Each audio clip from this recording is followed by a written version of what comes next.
Nous allons voir la partie pénale, une partie à ne pas négliger, bien sûr, pour l'examen, elle est très très importante à mon goût. Alors, la théorie générale de l'infraction. L'infraction réunit trois éléments principaux. L'élément légal, c'est-à-dire que pas de crime, pas de peine sans texte. Principe de légalité. Une infraction doit être prévue par la loi au moment des faits. Un élément matériel, deuxième élément. C'est un acte concret, un vol, une omission, exemple, révélation de faits délictueux par le CAC. Et un élément moral, c'est l'intention et un fait volontaire. Voilà. En droit des sociétés, la plupart des délits sont intentionnels. Exemple, abus de biens sociaux. En termes de délits non intentionnels, il y a l'imprudence, la négligence grave.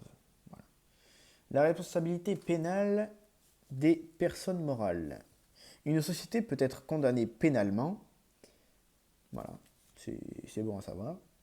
Une infraction commise par un organe, gérant, CAC, Assemblée générale, ou un représentant, quelqu'un avec une délégation de pouvoir. Une infraction commise pour le compte de la société, dans son intérêt et pour son activité.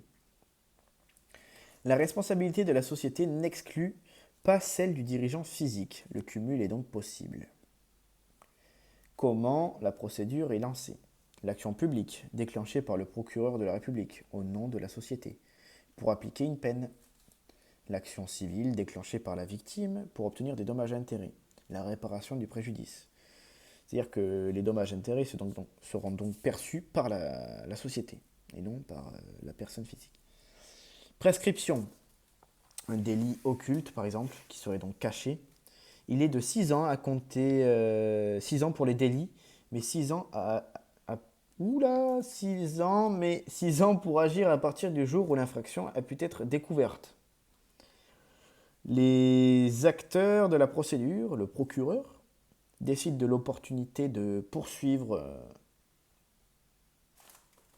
donc de l'opportunité des poursuites, classe sans suite, utilise une alternative ou entame une poursuite. Voilà. Le juge d'instruction, il est obligatoire en matière de crime, facultatif en matière de délit.